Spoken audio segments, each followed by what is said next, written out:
Hello everyone. और आज मैं ये जो वीडियो है स्पेशल सीटेट वाले स्टूडेंट्स के लिए ही बना रही हूँ। और ये मत पूछना कि ये साइक और जैसे बच्चे पूछने लगता है ना यूपी टेट का किसी की भी तैयारी करें हम कर सकते हैं, सबके लिए ही यूज़फुल है।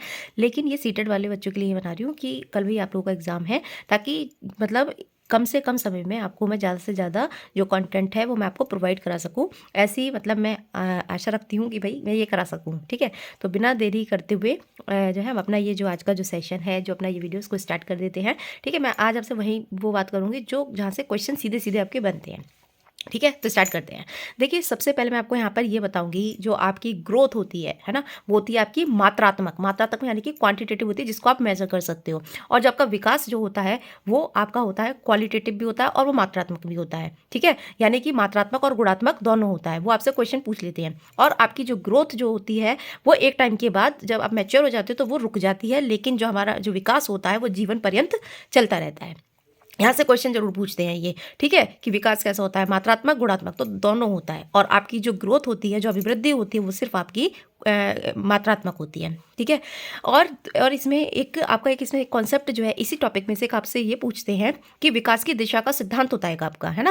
विकास की दिशा का जो सिद्धांत होता है दो तरीके से चलता है। देखिए, एक होता है हेड टू टो। ठीक है, यानी कि जो एक होता है आपका सिफेलोकॉडल जो होता है वो आपका सिर से पैर की ओर आपका विकास होता है, हेड टू टो इसे हम बोलते हैं। दूसरा जो इसमें होता है, एक होता है आपका प्रॉक्सिमल डिस्टल जो होता है वो आपका जो विकास होता है वो केंद्र से बाहर की ओर होता है। केंद्र से बाहर की ओर का मतलब होता है आपका मतलब अंदर से बाहर की। और जो हमारा जो विकास जो होता है हम उसको क्या बोलते हैं, उसको हम बोलते हैं प्रॉक्सिमल डिस्टल। ठीक है, तो ये आपको यहाँ पर याद रखना पड़ेगा ये जो चीज़ें हैं, ये क्योंकि क्वेश्चन सीधे सीधे यहाँ से ये बनता है, इसलिए मैंने आपको ये बताया। ठीक है, और ऐसी एक आपका टॉपिक है हेरिडिटी एंड जो वंशानुक्रम है, मतलब हेरिडिटी और वातावरण आपको एक टॉपिक दे रखा है। उसमें यहाँ पर सीधे सीधे मतलब पूछते हैं जो हेरिडिटी है उसके फादर कौन है। उसके जो फादर हैं वो हैं आपके मेंडल हैं। ठीक है, और उन्होंने मटर के दाने पर एक्सपेरिमेंट किया था, मेंडल ने। याद रखना, ये क्वेश्चन पूछ लिया जाता है, इसलिए मैंने यहाँ पर ये आपको बता दिया। अब हम धीरे धीरे अपनी जो चीज़ें आगे इसको जो बढ़ाते हैं।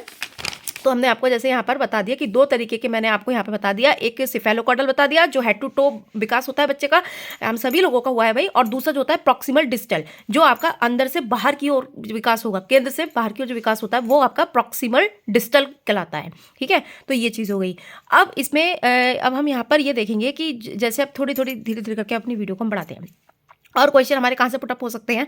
देखिए, आपने वो सुना होगा क्या कहते हैं, चॉम्स्की का नाम सुना होगा। जैसे भाषा विकास का जो सिद्धांत दिया था वो आपको चॉम्स्की ने दिया था। ठीक है, यहाँ से एक क्वेश्चन ये पूछ लेते हैं। और उन्होंने बताया था कि हमारे दिमाग में एक मतलब एलईडी होती है। ये एक तरीके की मतलब एक मशीन आप कह सकते हो, एलईडी होती है, जिसको हम बोलते हैं लैंग्वेज एक्विजिशन डिवाइस। और इन्होंने और क्या चीज़ दी थी, इन्होंने यहाँ पर जो आपका यूनिवर्सल जो ग्रामर है उसका कॉन्सेप्ट किसने दिया था, वो भी आपको चॉम्स्की ने दिया था। तो ये आपको यहाँ पर जो कुछ पॉइंट्स है जैसे जो मैं बता रही हूँ उसको आप याद रखना। ठीक है, तो एक चीज़ इन्होंने यहाँ पर ये बताई थी। ठीक है, अब हम यहाँ पर देखेंगे एक होता है आपका कॉग्निटिव डेवलपमेंट क्या है आपका संज्ञानात्मक विकास का सिद्धांत। तो ये संज्ञानात्मक विकास का सिद्धांत आपके जीन पियाजे जो है उन्होंने दिया था, और आपके जो वाइगॉत्स्की हैं उन्होंने भी दिया था।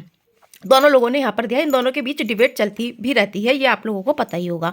तो जैसे सबसे पहले मैंने अब यहाँ पर आपको बताया कि जैसे आपके जो जीन प्याजे थे, ठीक है, तो जीन प्याजे आपको यहाँ पर पहले यहाँ से क्वेश्चन ये कई बार ये पूछ लिया है कि जो जीन प्याजे हैं वो आपके कहाँ के रहने वाले हैं, स्विट्जरलैंड के मनोवैज्ञानिक है। आपसे सीधे सीधे यह क्वेश्चन बनता है। और इन्होंने जो सिद्धांत जो इनका जो सिद्धांत है उसे अवस्थाओं का सिद्धांत के नाम से भी जानते हैं, विकासात्मक जो है सिद्धांत के नाम से भी जानते हैं, क्योंकि इन्होंने अपने जो सिद्धांत है उसमें उन्होंने अपने बच्चों पर एक्सपेरिमेंट किया था। उन्होंने ये बताया था कि जैसे जैसे बच्चों अवस्थाएं दी थी इन्होंने 4 अवस्थाएं, और उन्होंने कहा था जैसे जैसे मतलब जो बच्चा जो होता है जैसे जैसे बढ़ता है हर स्टेज में उसका डेवलपमेंट होता जाता है और उसकी लर्निंग होती जाती है।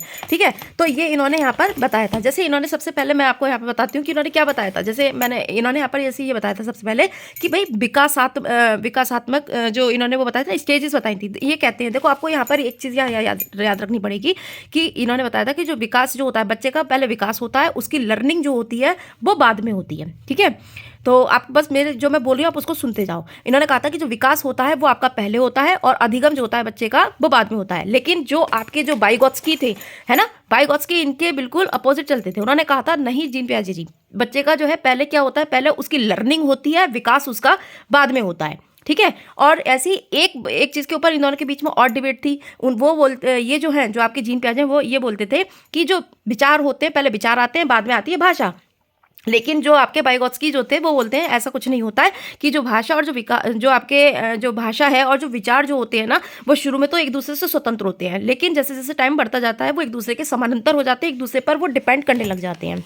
ये किसने कहा था? ये बोला था आपके वाइगोत्स्की जो थे, उन्होंने ये वाली चीज़ मतलब बोली थी। तो जो चीज़ें हैं, जैसे जो मैं बता रही हूँ, इंपॉर्टेंट है, उन बस आप चीज़ें आज सिर्फ जो है आप सुनते जाइए, जो चीज़ें मैं बोल रही हूँ, है ना, तो आप उसको सुनते जाएं। तो इन दोनों के बीच एक ये वाली भी डिबेट थी। अब मैं बता रही हूँ जीन पियाजे, इनके जो कुछ कॉन्सेप्ट है, जहाँ से सीधे सीधे आपसे जो है आपके एग्जाम में आपसे क्वेश्चन पुटअप होता है, तो वो अब हम देख लेते हैं कि क्या होता है। देखिए, सबसे पहले एक इनका जो कॉन्सेप्ट है वो इसमें हमारा इन्होंने बताया था क्या कहते हैं, अनुकूलन। अनुकूलन मतलब कि एडेप्टेशन, ठीक है। तो एडेप्टेशन यहाँ पर किस तरीके से होता है वो इन्होंने बताया। एडेप्टेशन जो होता है वो बच्चा जो होता है दो तरीके से एडेप्टेशन करता है, यानी कि जैसे जो बच्चा होता है वो किस तरीके से मतलब अनुकूलन करता है, एडजस्ट करता है, जो आपका जो समाज है, ठीक है, इसमें बच्चा किस तरीके से अनुकूलन करता है, किस तरीके से वो एडजस्ट करता है, तो दो तरीके से करता है। एक तो इन्होंने बताया एसिमिलेशन, ठीक है, एसिमिलेशन को हिंदी में बोलते हैं हम आत्मसात्वीकरण, ठीक। दूसरा इन्होंने बताया एकोमोडेशन। यहां से क्वेश्चन बनते हैं, याद रखना, कान खोल के सुनो। एकोमोडेशन का मतलब होता है समायोजन। देखिए, एसिमिलेशन क्या होता है? एसिमिलेशन में इसमें ये होता है, जो आपकी प्रीवियस नॉलेज जो होती है उसमें नई नॉलेज ऐड कर देते हैं।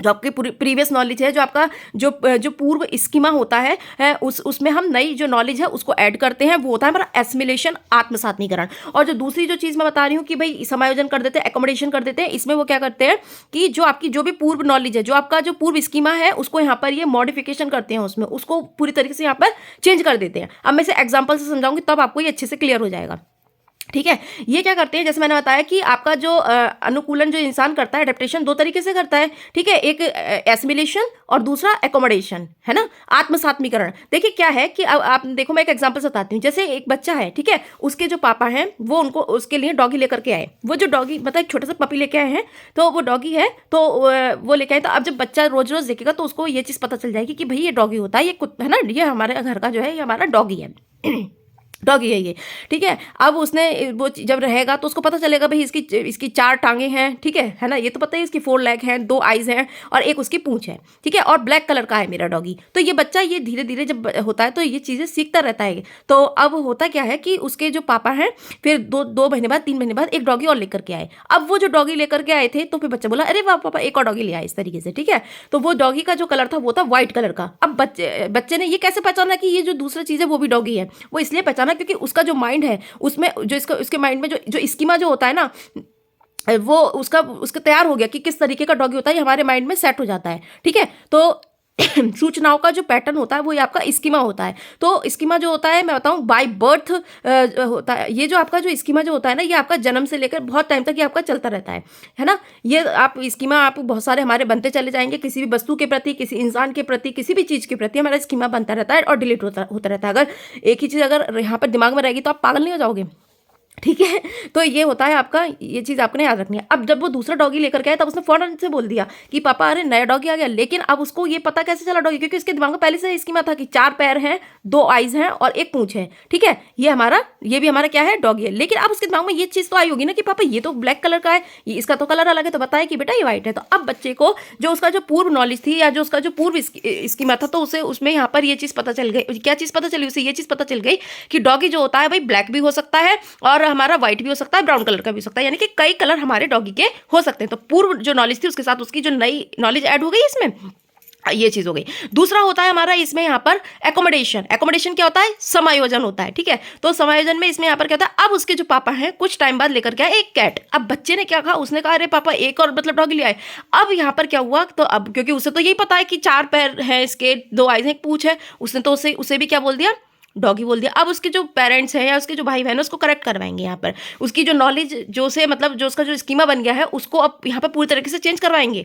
वो क्या बोलेंगे, बेटा नहीं ये आपकी कैट है, कैट है या आपकी बिल्ली है। तो ये चीज़ अब भाई बच्चा एकदम से तो वो उसको समझ में नहीं आएगा कि अरे ये हो क्या गया। जब ये वाली कंडीशन आ जाती है ना कि अरे यार ये तो डॉगी ही है, 4 इसके पैर हैं, 2 आंखें हैं इसकी और एक पूंछ है, ये तो हमारा डॉगी हुआ ना। तो अब वो एकदम से तो उसको उसके बैलेंस जो यहाँ पर जो दिमाग में था असंतुलन हो गया, ठीक है, डिसबैलेंस हो गया एकदम से। तो ये जो डिसबैलेंस जो हुआ, एक इन्होंने टर्म दी थी डिसइक्विलिब्रियम, तो वो आपकी जो टर्म कहलाएगी डिसइक्विलिब्रियम कहलाती है, ठीक है। तो क्योंकि उसमें बैलेंस नहीं बन पाया। अब क्या होगा कि अब जब वो फिर उसे जब बताया बेटा नहीं जरूरी नहीं है, आपका जो डॉगी है वो भौं भौं करता है और बिल्ली जो है ये आपकी म्याऊं म्याऊं करती है। तो अब बच्चे ने यहाँ पर ये जान लिया कि मतलब जो 4 पैर हैं या 2 आंखें हैं इसकी पूंछ है, तो जरूरी नहीं है ये इस तरीके का जो जानवर होता है वो केवल हमारा मतलब डॉगी ही हो, ठीक है। वो बिल्ली भी हो सकती है, काऊ भी हो सकती है, गॉट भी हो सकती है। ये चीज़ वो सीख गया। यहाँ पर बच्चा जो है ये चीज़ सीख गया। अब लेकिन धीरे धीरे सीखा ना, अब उसने आपका एक टर्म होती है इक्विलिब्रियम। इक्विलिब्रियम जो होता है वो यहाँ पर जो होता है साम्य धारण जिसे बोलते हैं, यानी कि इसमें अब बच्चे ने अपने दिमाग में क्या बना लिया, संतुलन बना लिया, बैलेंस बैठा लिया उसने कि भाई जो कुत्ता मतलब जो डॉगी है और जो बिल्ली जो है ना, मतलब उसने अब ये बैलेंस बना लिया ना। उससे पहले तो वो एकदम से वो भी डर गया कि भैया ये हो क्या गया एकदम से, ये बिल्ली कैसे हो सकती है, ये तो डॉगी है, क्योंकि फिर वो तो उसके असंतुलन हुआ। फिर उसने अब ऐसा तो है नहीं कि धीरे धीरे हम चीज़ों में क्या बैलेंस करने लग जाते हैं ना। तो इसी तरीके से हम अपना जो हमारा वातावरण होता है उसके साथ हम तालमेल बैठा लेते हैं, हम एडजस्टमेंट कर लेते हैं, ठीक है। तो इसी तरीके से हम करते रहते हैं। इसी तरीके से हमारा जो कॉग्निशन है, जो हमारा संज्ञान है, उसका विकास होता रहता है, हमारी लर्निंग भी इसी तरीके से चलती रहती है, ठीक है। तो अब उसको यहाँ पर ये चीज़ पता चल गई कि भाई इन दोनों के बीच में उनने जब संतुलन बना लिया कि हाँ भाई ठीक है, 4 पैर हैं इसके और 2 आइज हैं और एक पूँछ है और ये भौं भौं करता है, ये मेरा डॉगी है, और ये जो है इसके भी 4 पैर हैं, 2 आंखें हैं, एक पूँछ है, लेकिन म्याऊं म्याऊं म्याऊं करती है, वो डिफरेंस कर लेता है। तो उसने यहाँ पर क्या दोनों के बीच में बैलेंस बना लिया, यानी कि उसने एसिमिलेशन और एकोमोडेशन के बीच में यहाँ पर उसने बैलेंस बना लिया, उसने अपना यहाँ पर क्या बना लिया, संतुलन बना लिया। तो ये हो गया आपका साम्य धारण। एक टर्म आपकी यहाँ पर ये हो जाती है, ठीक है। अब जैसे इन्होंने ये तो बहुत इंपॉर्टेंट थी, याद रखना। अब इन्होंने अवस्थाएं भी बताई थी, तो इन्होंने यहाँ पर 4 अवस्थाएं आपकी जो जीन पियाजे जी थे उन्होंने आपकी क्या कहते हैं 4 अवस्थाएं आपको यहाँ पे बताई हैं, ठीक है। तो आपकी सबसे पहली जो स्टेज इन्होंने बताई है वो होती है हमारी सेंसरी मोटर स्टेज। यहाँ से क्वेश्चंस आप यहाँ पर याद रखना कि बहुत क्वेश्चंस आपके यहाँ पर बनते हैं, इसलिए ये सब चीज़ें मैं बता रही हूँ, ठीक है। सबसे पहले जो हमारी इसमें स्टेज आती है वो आती है सेंसरी मोटर स्टेज। इसमें इन्होंने क्या बताया था देखिए, सेंसरी मोटर स्टेज जो होती है ये आपकी जन्म से 2 वर्ष तक की अवस्था होती है। इसमें यहाँ पर ये जो सेंसरी मोटर स्टेज है आपकी जन्म से 2 वर्ष तक होती है और इसे आप इंद्रिय गामक अवस्था, संवेदी पेशी अवस्था के नाम से भी हम इसे जानते हैं, ठीक है। अब जो मैं बोल रही हूँ वो सुनते चले जाओ बस। तो इसमें जो कैरेक्टरिस्टिक्स जो आती है, देखो इसमें यहाँ पर जो हमारी जो सेंसेस जो होते हैं, जो हमारी इंद्रियाँ होती हैं, जो हमारी वो टीचर होती हैं, क्योंकि इसमें जो बच्चा जो होता है वो कोई भी चीज़ देख कर, सुनकर या फील करके या टच करके, यहाँ पर जो है जब आप भी छोटे थे घर में बच्चा हो तो देखना इसी तरीके से बच्चे सीखते हैं। तो हमारी टीचर होती हैं इसमें। और इसमें आपकी एक टर्म हमेशा बार बार ये पूछी जाती है कि ऑब्जेक्ट परमानेंस, वस्तु स्थायित्व। यहाँ से क्वेश्चन बनता है कि वस्तु स्थायित्व जो होता है वो कौन सी अवस्था में बताया है इन्होंने, जीन पियाजे जो है उन्होंने तो आपकी सेंसरी मोटर स्टेज जो होती है उसमें आपका ये आ जाता है। देखिए, वस्तु स्थायित्व का मतलब यहाँ पर ये होता है, आप देखना जब आपका बच्चा 8 महीने का है, 8 महीने का है, आपने उसे कोई चीज़ दिखा दी, ठीक है, आपने उसे पेन दिखा दिया या कुछ भी आपने उसे मतलब बॉल वगैरह उसे दिखाया, तो वो तब तक तो जब तक आप उसे दिखाओगे उसके सामने है तब तक तो ठीक है। अगर आपने उसे हटा दिया तो अब उसे नहीं पता क्या है क्या नहीं है, आज तक है उसके सामने तब तक ठीक है, नहीं है। अब जब बच्चा, आप देखो जब बच्चा धीरे धीरे जब 1 साल का होता है, 1.5 साल का होता है, तो उसके अंदर ऑब्जेक्ट परमानेंस जो होता है वो आ जाता है, वस्तु स्थायित्व आ जाता है, यानी कि उस वस्तु की छाप बन जाती है। अब वस्तु उसके सामने हो, जो आप बॉल दिखा रहे थे अब उसके सामने है या नहीं है, लेकिन उसको वो दिमाग में है, वो चीज़ दिमाग में है, भले उसके सामने नहीं है आंखों के, लेकिन उसके वो दिमाग में होती है, वस्तु की जो छाप होती है वो उसके दिमाग में बन जाती है। अब बच्चा जो होगा उस चीज़ के लिए रोने लगेगा कि मुझे मेरा जो है खिलौना ला करके तो इस तरीके की जो चीज़ें, मतलब रोने लगेगा वो, इस तरीके से अपनी जो चीज़ें बताता है, एक्सप्रेस करता है, रोके कर देता है बच्चा जो नहीं बोल पा रहा है। तो यहाँ पर उसकी जो छाप है वो यहाँ पर बनने लगती है। ये इसमें करेक्टरिस्टिक वस्तु स्थायित्व वाली आ जाती है। और इसमें एक जो करेक्टरिस्टिक आती है एक आपकी आती है इसमें गोल ओरिएंटेड बिहेवियर, ठीक है। इसमें क्या होता है कि बच्चा जो होता है लक्ष्य निर्देशित जो व्यवहार है वो करने लगता है। अब एक बताओ, जो आपने भी देखा होगा जो छोटे बच्चे जो होते हैं तो जैसे उनके सामने कोई चीज़ रखी है, मान लीजिए दूर टेबल पर पड़ी हुई बॉल है, तो वो चल चल के या जैसे भी थोड़ा पकड़ पकड़ के जैसे भी जाएगा वो उस बॉल की तरफ जाएगा। उसके लक्ष्य क्या है इस समय, है ना, उसका जो लक्ष्य है वो बॉल को पकड़ना है कि मैं कैसे भी करके अपनी बॉल को ले लूँ। अब जो छोटा सा बच्चा है, 1-2 साल का जो बच्चा है, क्या उसका जो गोल होगा वो ये तो होगा नहीं कि मुझे IPS बनना है ना, IPS बनना है या प्रोफेसर बनना है, ये तो होगा नहीं। जो चीज़ उसके सामने है उसका गोल उस समय वही है, मुझे ये जो बॉल पड़ी है, कोई भी चीज़ उसे ऐसी मतलब लगे कि मुझे ये चीज़ लेनी है, कोई है ना, या क्या कहते हैं, दिया दिख गया जलता हुआ, कोई भी चीज़ उसे दिख गई तो वो उसकी तरफ भागेगा। तो ये जो होता है ये लक्ष्य निर्देशित व्यवहार यहाँ पर बच्चा करता है, गोल ओरिएंटेड बिहेवियर यहाँ पे वो करने लगता है। एक इसमें आता है आपका डेफर्ड इमिटेशन आता है। बच्चा आपने देखना कि अनुकरण करता है ना, तो बच्चा जो कोई भी चीज़ है नकल करता है। आपने देखा होगा, जैसे मान लीजिए अगर आप कोई भी चीज़ कर रहे हैं, अगर आप जैसे देखना कि जैसे लड़कियां जो होती हैं जैसे मेकअप वगैरह कर रही होती हैं उनकी मम्मी बच्चों की, तो वो भी देखता है कि मम्मी जो है क्या कर रही है, वो एकदम से तो वो चीज़ें नहीं करेगा, लेकिन कुछ टाइम के बाद उसको ये चीज़ें याद, क्योंकि अब इसकी वो उसका जो है बनने लग जाता है ना उसमें, कि ऐसे ऐसी चीज़ें उसके दिमाग में तो रहती हैं ना, तो फिर वो आपने देखना कि कभी वो अपने यहाँ गाल पे अपने जो पाउडर है पूरा क्रीम वगैरह वो लगा के बैठ जाएगा। ठीक है, तो ये चीज़ इसके अंदर इसमें आने लगती है। ये आपकी फर्स्ट स्टेज होती है मोटर सेंसरी स्टेज, जो जन्म से 2 वर्ष तक की होती है। ठीक है, तो और दूसरी स्टेज जो इन्होंने बताई है आपको वो आपकी होती है प्री ऑपरेशनल स्टेज होती है। देखिए इंग्लिश में टर्म याद करना, इंग्लिश में ज़्यादा अगर टर्म याद करेंगे तो आपको ज़्यादा बेनिफिट होगा। देखिए प्री ऑपरेशनल जो आपकी स्टेज है, इसमें यहाँ पर क्या करता है बच्चा, इसमें अब ये बच्चा हो गया यहाँ पर 2 से 7 साल का बच्चा हो जाता है यहाँ पर। ठीक है, अब यहाँ पर जितनी भी चीज़ें हैं, क्योंकि उन सारी चीज़ों का ज़्यादातर इसमें अभाव रहता है, चीज़ें वो जो है एकदम से मतलब कर नहीं पाता है सारी चीज़ें। जैसे अगर मैं आपको यहाँ पर बताऊँ, देखो बच्चे के अंदर इसमें होता है जीववाद जो एक टर्म होती है एनिमिज्म, है ना, तो इसमें यहाँ पे बच्चा जो होता है लिविंग और नॉन लिविंग थिंग जो होती है वो उसमें डिफरेंस नहीं कर पाता है। आपने देखा होगा जब आप छोटे थे, या आपके बहन भाई जो होंगे, या कोई भी आपके घर में छोटा बच्चा है, अगर उसको चोट लग जाती है तो क्या बोलते हो, कोई बात नहीं बेटा, चींटी ने मार दिया, ये हो गया वो हो गया फलाना, ये सारी चीज़ें हम बोल देते हैं। ठीक है, या उसके कुछ चेयर लग गया या वॉल लग गई तो आप उसको मारते हो। तो बच्चे को यहाँ पर क्या लगता है, बच्चे को ये लगता है कि भाई इसके भी चोट लग रही है, मेरा बदला पूरा हो गया। ठीक है, तो ये चीज़ उसके अंदर होती है। यहाँ पर वो अंतर नहीं कर पाता है, उसे नहीं पता है ये सारी चीज़ें कि भैया इसके दर्द हो रहा है, उसको तो ये लग रहा है इसके दर्द हो रहा है। ठीक है, तभी चुप होता है जब आप उसको मारोगे, है ना। अपने कुर्सी पर मार दिया, आपकी जो चेयर है उस पर मार दिया ठप ठप ठप करके, है टेबल पे मार दिया, वॉल पे मार दिया, तो उसको लगेगा कि मेरा बदला पूरा हो गया, इसको भी दर्द हो रहा है, इसने मेरे को चोट पहुंचाई। ये चीज़ जो है इसमें लिविंग और नॉन लिविंग थिंग में अंतर नहीं कर पाता है वो। इसमें से क्वेश्चंस बहुत आते हैं प्री ऑपरेशनल स्टेज में से। सेकंड स्टेज जो बताई है इसे ध्यान से सुने। दूसरी जो चीज़ इसमें आती है ईगोसेंट्रिज्म। ठीक है, इसमें बच्चा जो होता है, मतलब इसमें ईगोसेंट्रिज्म मतलब बहुत ज़्यादा अहम होता है। उसे यहाँ पर ये लगता है कि जो भी चीज़ें हैं सब मेरे ही मुताबिक चलें। अगर मुझे कोई चीज़ अच्छी लगती है तो वही चीज़ सबको अच्छी लगनी चाहिए, मुझे अगर कुछ अच्छा नहीं लग रहा है तो वो नहीं अच्छा लगना चाहिए। ये इसका यहाँ पर मतलब बहुत अच्छा है। इसमें मैं आपको एक एग्जांपल देती हूँ। जैसे क्या है कि जैसे मेरी छोटी बहन थी, जब उस टाइम पर जब वो छोटी थी तो उसको शिनचैन आपका एक प्रोग्राम आता था कार्टून, तो उसको बहुत अच्छा लगता था, तो सबको बैठ के सब वही देखते थे, वही चलता था उस टाइम पर, पूरे दिन हमारे घर शिनचैन चलता था, है ना। तो अगर उसका मतलब ये है कि मुझे ये अच्छा लग रहा है तो सबको यही अच्छा लगना चाहिए, सब लोग यही देखेंगे, है ना। और अगर मुझे ये वाली चॉकलेट पसंद है तो सबको यही चॉकलेट पसंद होनी चाहिए। वो इस तरीके की बात इस स्टेज में बच्चे के अंदर रहती है। ये हो जाता है इसमें। और इसमें यहाँ पर जो बच्चा होता है ना, उसमें डिसेंट्रलाइजेशन का जो आप कह सकते हो जो क्वालिटी जो होती है वो नहीं आती है। देखो मैं बताऊँ, डिसेंट्रलाइजेशन और एक आपका होता है संरक्षण यानी कि कंजर्वेशन। ठीक है, ये भी इनमें नहीं होते हैं। इसका मतलब क्या होता है, जब यहाँ पर ना तो कंजर्वेशन होता है ना क्यों नहीं होगा, डिसेंट्रलाइजेशन की वजह से नहीं होगा, यानी कि विकेंद्रीयकरण की वजह से नहीं होगा। बच्चे के अंदर यहाँ पर सेंट्रलाइजेशन तो होता है, सेंट्रलाइजेशन का मतलब होता है केंद्रीयकरण। केंद्रीयकरण का मतलब आपका ये है कि कोई भी अगर जो चीज़ होती है, जो भी वस्तु होती है, तो उसकी और विशेषताओं को बच्चा छोड़ देता है, सिर्फ उसका एक ही विशेषता पर उसका ध्यान रहता है। ठीक है, आप बच्चे को मोबाइल दे देना तो बच्चा जो है उसमें सिर्फ जो है क्या देखेगा, उसे मतलब नहीं है। 2-3 साल का बच्चा है, 3 साल का बच्चा है, आप उसे मोबाइल दे दोगे तो वो गेम लगाएगा। उसे पता है सिर्फ इससे क्या होता है, भाई गेम खेलते हैं हम, तो सिर्फ वो गेम देखेगा। उसे यहाँ पर सिर्फ एक ही एस्पेक्ट उसने देखा, एक ही जो पहलू होता है उसको वो यही देखता है कि हम इसमें गेम खेल सकते हैं। लेकिन उस बच्चे को यहाँ पर इतना नहीं सोच सकता है वो कि इस जो ये फ़ोन है इससे हम क्या कहते हैं अपनी वीडियो बना सकते हैं, ठीक है, फोटो क्लिक कर सकते हैं, और पढ़ाई के लिए भी हम इसका यूज़ कर सकते हैं। तो ये सारी चीज़ें उसको नहीं पता है। बस उसको क्या पता है कि इसमें हम कार्टून देख सकते हैं। उसे अपनी चीज़ों से मतलब है। ईगोसेंट्रिज्म वाली चीज़ बताइए ना, कि अपने से मतलब है, जो चीज़ मुझे पसंद है वही सब चीज़ें इसमें होनी चाहिए।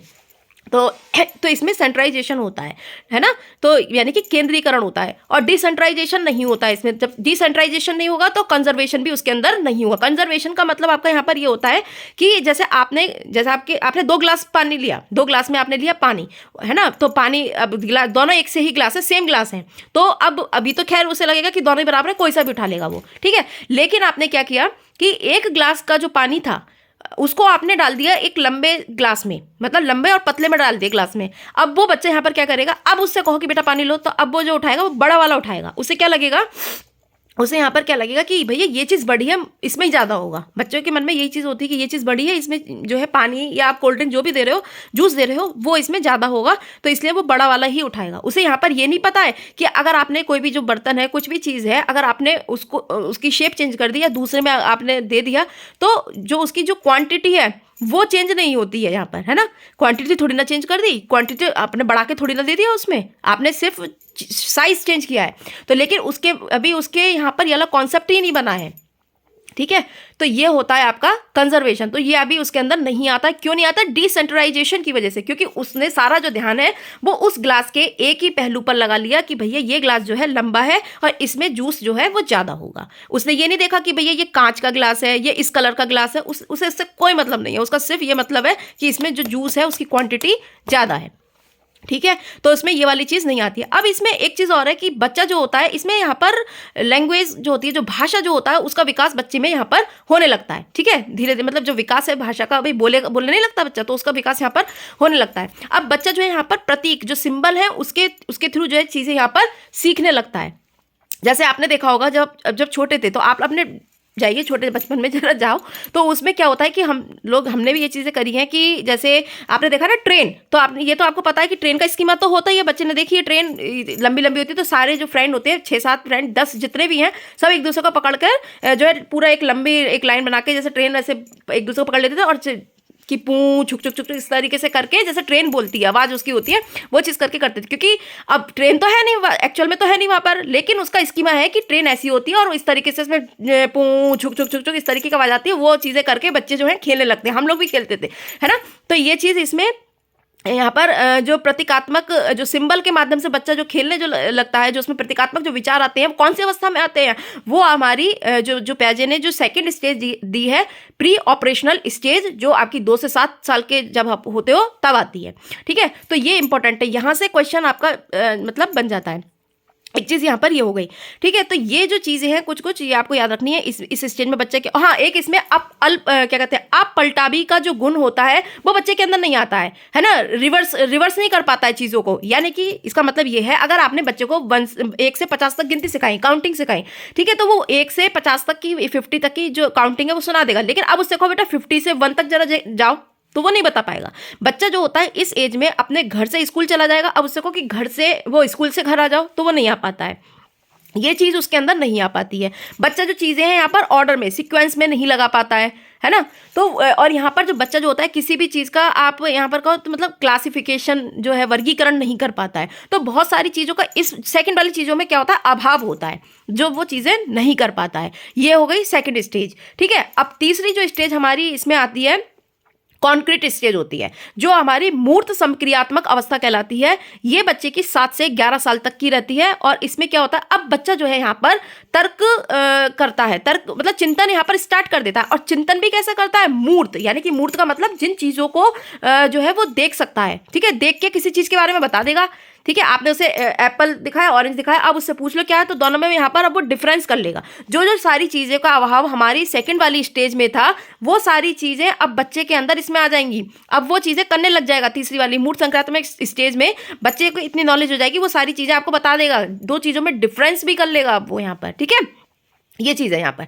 तो अब यहाँ पर जो है वो उसके बारे में बताने लग जाएगा। लेकिन चिंतन अगर इसमें क्वेश्चन पूछ लें कि अमूर्त चिंतन, तो अमूर्त चिंतन की अगर बात आएगी तो वो आपकी जो लास्ट स्टेज है, 4th स्टेज, जो आपकी फॉर्मल ऑपरेशनल स्टेज होती है, ठीक है, औपचारिक समक्रिया अवस्था जो होती है, वो उसमें चला जाएगा। क्योंकि मतलब भाई चिंतन तो करने लगता है, लेकिन उस चिंतन में इतनी मैच्योरिटी नहीं आती, इतनी लॉजिक वाली जो बात है वो इसमें नहीं करेगा, जितनी कि वो 4th स्टेज जो आएगी उसमें करेगा। तब जब 4th पढ़ाऊंगी तो बताऊंगी। तो इसमें यहाँ पर क्या होता है, जैसे कि हमने यहाँ पर देखा वही तीसरी स्टेज में जब बच्चा यहाँ पर आ गया तो वो चिंतन यहाँ पर उसने स्टार्ट तो कर दिया है, लेकिन वो मैच्योरिटी उसमें अभी इतनी नहीं आई होती है, लेकिन शुरू उसका यहाँ पर हो जाता है। अब जितनी भी सारी चीज़ों का अभाव सेकंड स्टेज में आपने देखा है तो वो सारी चीज़ें अब वो यहाँ पर करने लगेगा। अब उसमें जैसे कंजर्वेशन का जो गुण था वो उसके अंदर यहाँ पर आ जाएगा। कैसे? जैसे मैंने अभी आपको बताया था कि जैसे पहले जो मतलब जो बर्तन था वो एक ही साइज के थे, फिर उन्होंने जो पानी था वो लंबे ग्लास में कर दिया तो बच्चे ने लंबा वाला उठा लिया। अब बच्चा क्या करेगा? अब बच्चे को यहाँ पे पता है आप किसी भी बर्तन में पानी को या जूस को जिसमें भी आप डाल दो, लेकिन क्वांटिटी जो होगी वो यहाँ पर सेम होगी, मैं कोई सा भी उठा लूंगा, कोई फर्क नहीं पड़ता। अब ये चीज उसके अंदर कंजर्वेशन आ गई है, यानी कि उसके अंदर डिसेंट्रलाइजेशन विकेंद्रीयकरण आ गया है। अब वो कोई भी जो चीज है उसके हर पहलुओं पर देखेगा। अब उसे यहाँ पर ये नहीं पता है कि मोबाइल से सिर्फ मैं खेलूंगा ही, अब उसे यहाँ पर ये भी पता है कि मोबाइल से अपने फोटो क्लिक कर सकता हूँ, मोबाइल से आप देखो क्या कहते हैं ब्लॉगिंग आजकल करते हैं, मैं ब्लॉगिंग कर सकता हूँ, वीडियो बना सकता हूँ, पढ़ा सकता हूँ, ठीक है, तो ये या कॉल कर सकता हूँ, ये सारी चीजें उसको अब यहाँ पर पता चल गई। अब वो सारे एस्पेक्ट देखने लग गया, हर पहलू को वो देखने लगा है। तो उसके अंदर डिसेंट्रलाइजेशन भी आ गया, डिसेंट्रलाइजेशन आएगा तो कंजर्वेशन भी अब आपका इसमें आ जाएगा। अब पलटावी का जो गुण था जो उसमें नहीं आया था इसमें भी इसमें आ जाएगा। जैसे आपने 1 से 50 तक उसे काउंटिंग सिखाई थी, फिर आप बोलते थे कि बेटा 50 से 1 तक सुनाओ, नहीं सुना पाता था, अब वो इसमें वो चीज़ें सुना सकता है, ठीक है। जैसे पहले क्या है कि अगर a बराबर b होता है ना, a is equal to b और b is equal to a बराबर होते हैं, ये चीज़ें उसे नहीं पता थी, अब ये सारी चीज़ें उसे पता चल गई हैं, ठीक है।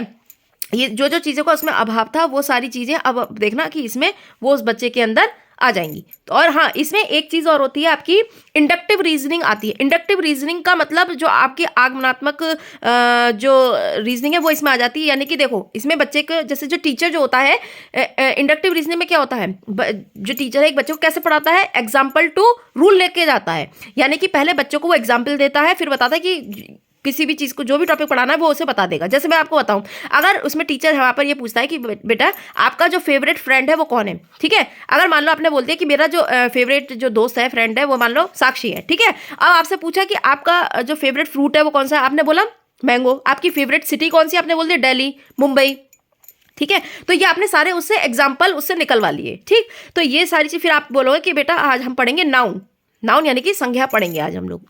तो संज्ञा का मतलब क्या है, किसी वस्तु स्थान व्यक्ति के नाम को ही तो नाउन कहते हैं, संज्ञा कहते हैं। तो इस तरीके से जो है उस आपको आप उसे पढ़ाओगे तो वो सारी चीज़ें वो अब यहाँ पर समझ सकता है। तो ये हो गई हमारी इंडक्टिव रीजनिंग।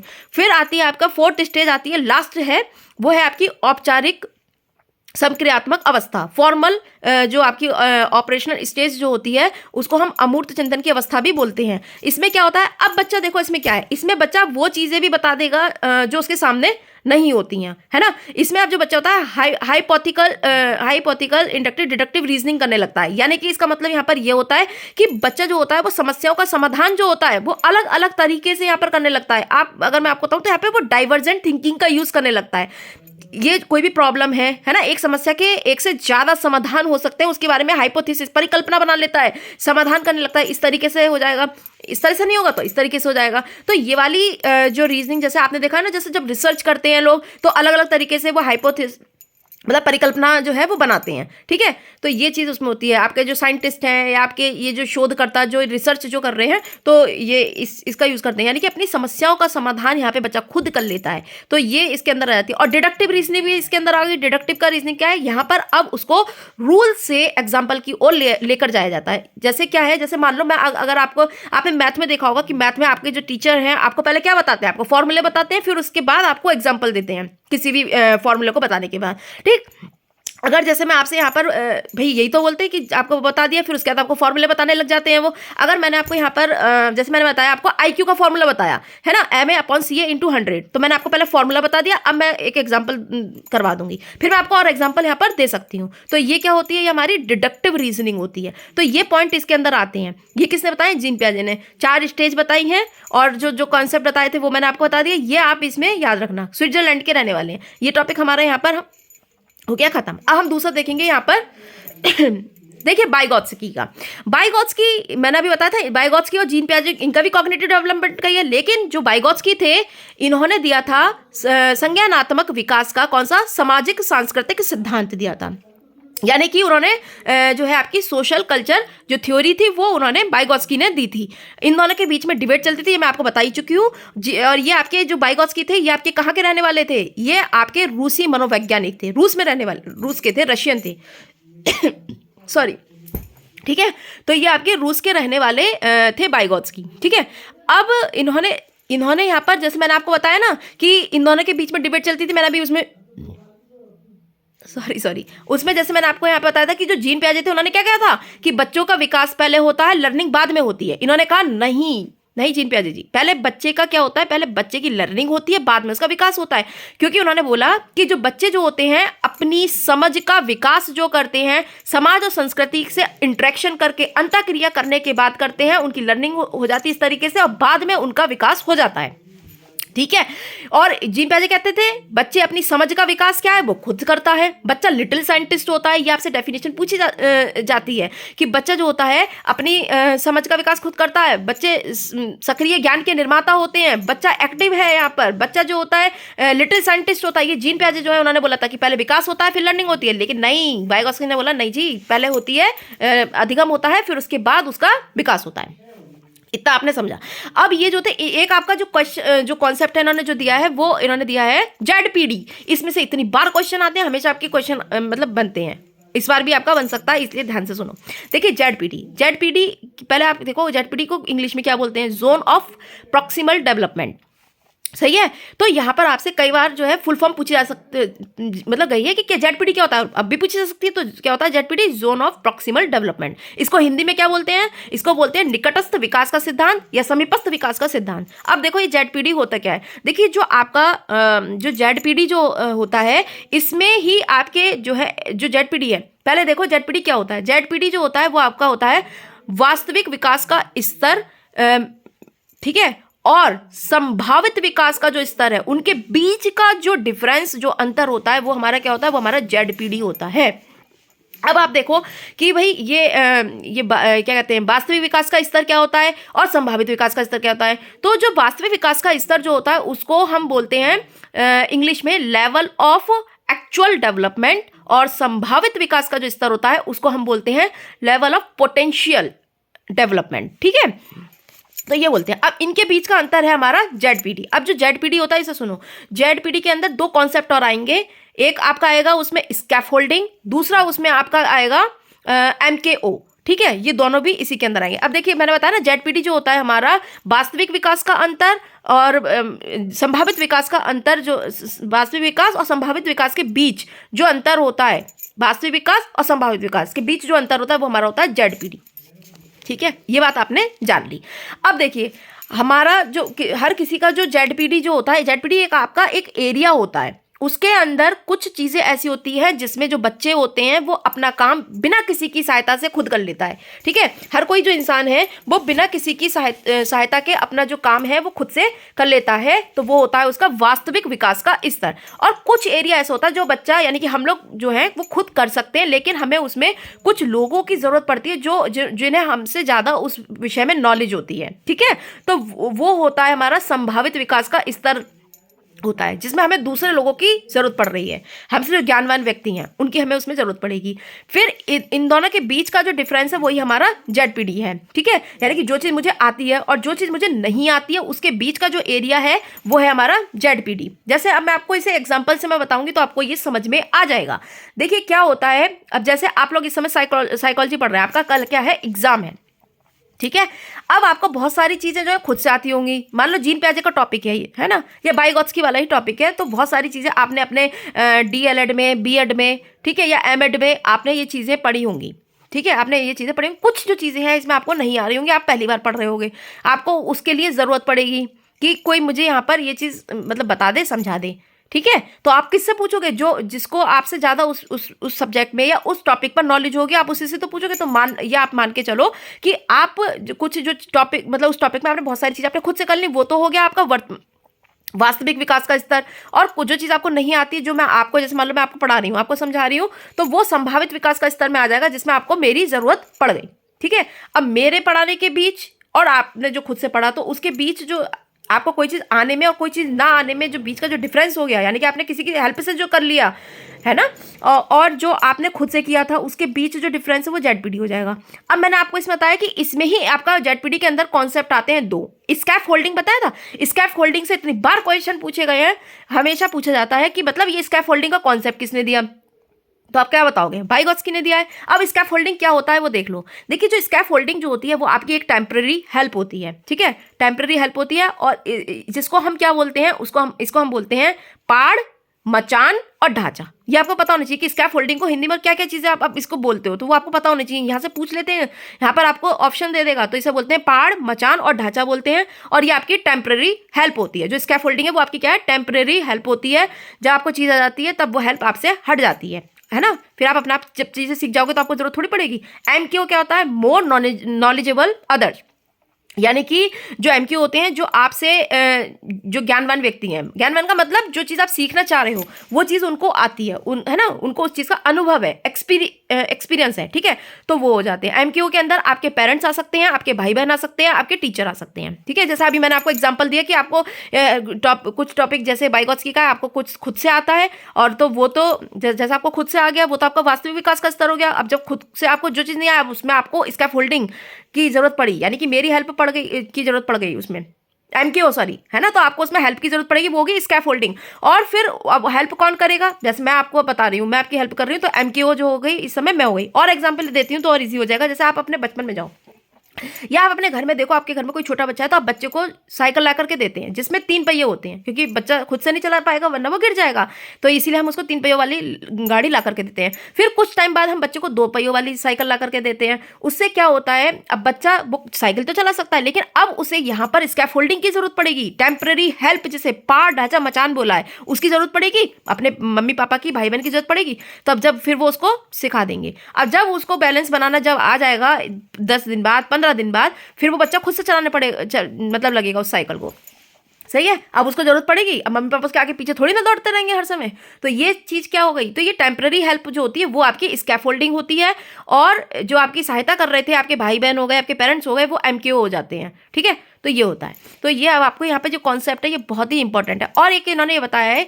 इन्होंने अपने ये जो सिद्धांत है इसमें 3 टूल बहुत ही इंपॉर्टेंट माने हैं, जिसे आप बोलते हो SCL, जहां पे भी आ जाए तो सीधे से लगा के आ जाना वाइगोत्स्की, है ना।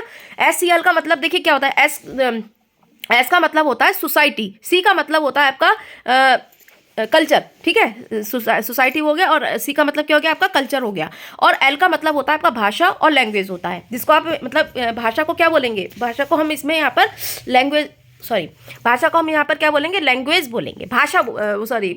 तो SCL का मतलब हो गया समाज, सोसाइटी, और सी संस्कृति और भाषा। ये 3 इंपॉर्टेंट बताए हैं इन्होंने, क्योंकि बच्चा जो होता है समाज संस्कृति के द्वारा इंटरेक्शन करके ही कोई चीज़ें यहाँ पर जो है लर्निंग उसकी होती है, फिर उसका डेवलपमेंट होता है। अब इन्होंने एक कॉन्सेप्ट और आया, एक में डिबेट और थी जीन पियाजे जो थे और इनके बीच में, वाइगोत्स्की के बीच में, वो बोलते थे कि जो जीन पियाजे थे वो बोलते थे कि विचार पहले आते हैं, भाषा बाद में आती है। अब इन्होंने बोला नहीं नहीं, इन्होंने क्या बोला वाइगोत्स्की ने, इन्होंने बोला कि जो भाषा और जो विचार जो होते हैं वो शुरू में तो एक दूसरे से स्वतंत्र होते हैं, अलग होते हैं, लेकिन जैसे जैसे टाइम बीतता चला जाता है, आगे बढ़ता है, तो ये दोनों एक दूसरे के समानांतर हो जाते हैं, एक दूसरे पर आप देखना निर्भर करने लगते हैं, सही है। तो ये चीज इन्होंने यहाँ पर बताई। अब इन्होंने एक जो इंपॉर्टेंट जो चीजें बताई हैं, लैंग्वेज को मैंने बताया ना, टूल जो है आपका लैंग्वेज, उसको बहुत इंपॉर्टेंट बताया।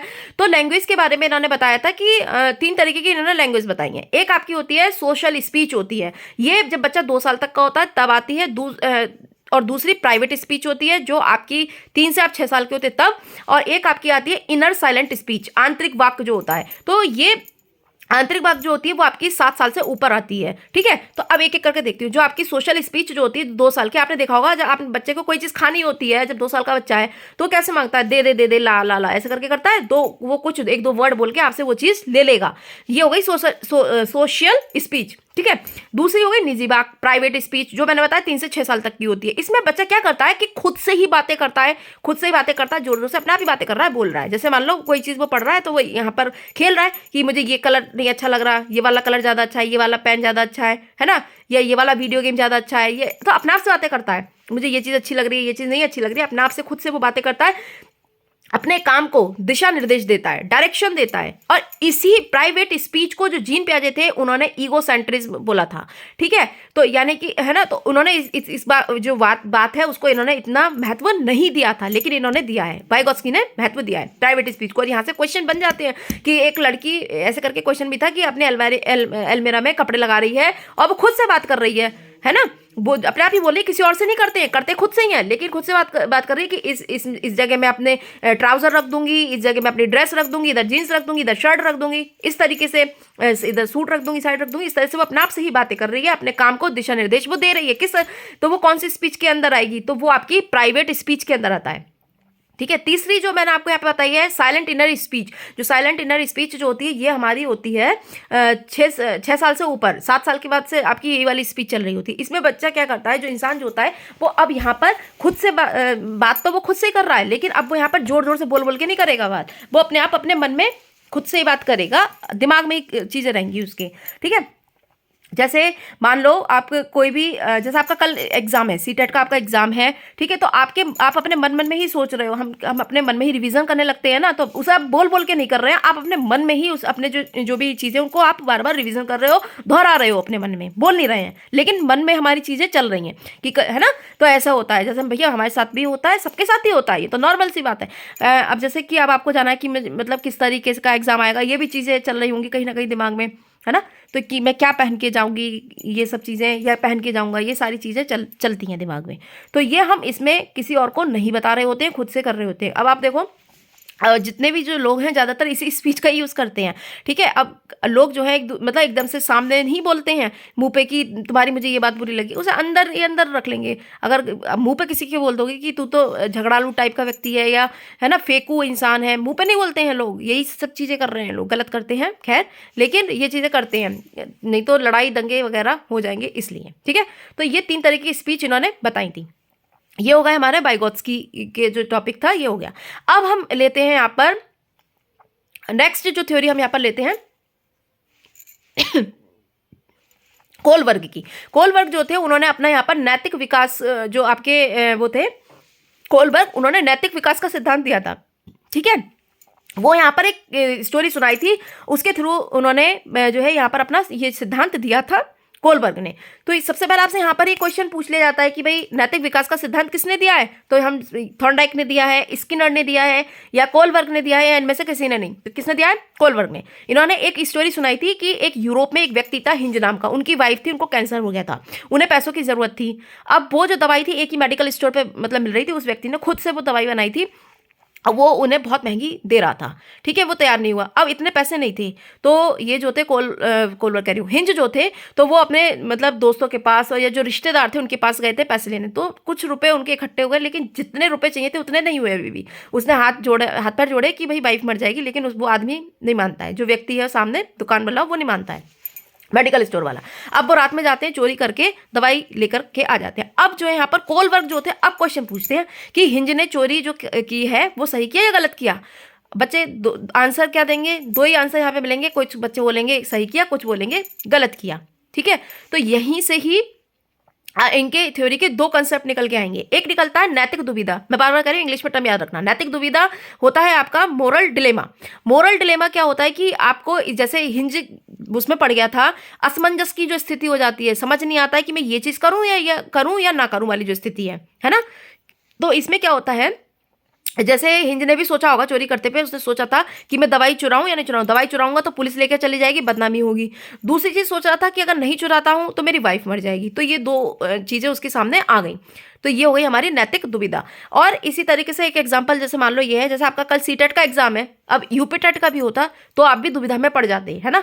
तो ये क्या होता है हमारा कि ये चीज़ मुझे ये करूं या वो करूं, इसके बीच में जब इंसान पड़ जाता है, 2 स्थितियों के बीच में, कोई आपको प्रॉब्लम दे दी, कोई कंडीशन दे दी, उसके बीच में जब फंस जाते हैं, हम कोई निर्णय नहीं ले पाते हैं फाइनल, तो वो होता है आपका जो है मोरल डिलेमा।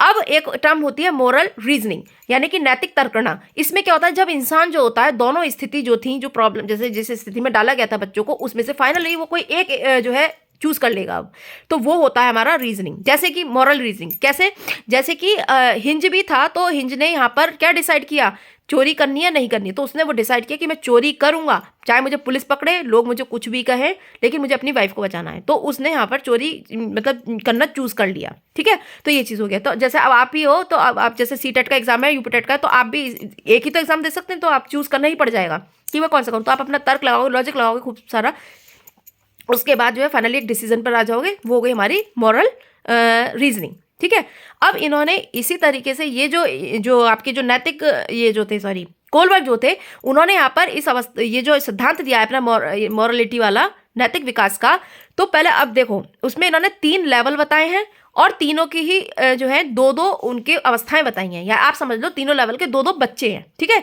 तो टोटल 6 अवस्थाएं हो गई। क्वेश्चन आपका यहाँ से बन गया कि कोलबर्ग ने कितनी अवस्थाएं बताई थी, तो 6 अवस्थाएं आपको यहाँ पर टोटल बताई हैं। ये एक क्वेश्चन आपका यहाँ पर ये बन गया। अब आप ये देखो, पहले ये मैं बताने से पहले स्टेज वगैरह मैं आपको यहाँ पर बताऊंगी कि नैतिकता क्या होती है। नैतिकता कोई आपको आप जब आप मतलब पैदा हुए हो तो तब से तो लेकर के आए नहीं, बाई बर्थ तो होती नहीं है। सामाजिक परिवेश से हम सीखते हैं कि ये चीज़ गलत है, ये चीज़ सही है ना, बुरा है, ये अच्छा है, ये झूठ है, ये सच है। ये हम कैसे सीखते हैं? ये हम अपने परिवेश से। बच्चा पहले अपने मम्मी पापा से सीखेगा ना कि ये चीज़ सही है या गलत है, चोरी करना गलत बात है, या गाली देना गलत है, लड़ना गलत है, धोखा देना गलत है। तो ये सारी चीज़ें जो है कौन सिखा रहा है? तो आपके घर में आसपास में सब सारी मम्मी पापा से सीखोगे, बहन भाई से सीखोगे। ठीक है, तो ये सारी चीज़ें बच्चा धीरे धीरे सीखता है। तो ये हो गई आपकी मॉरलिटी। अब इन्होंने जैसे कि मैंने बताया कि 3 लेवल बताए हैं, तो जो इन्होंने 3 लेवल आपको यहाँ पर बताए हैं उनको हम यहाँ पर डिस्कस करेंगे। जैसे सबसे पहला जो देखिए, इसमें इंग्लिश में ही इसकी जो टर्म है वो हम जब इसमें से बताती हूँ, जैसे इसकी जो इसमें से आप करते चले जाएंगे तो वो ज़्यादा अच्छा रहेगा।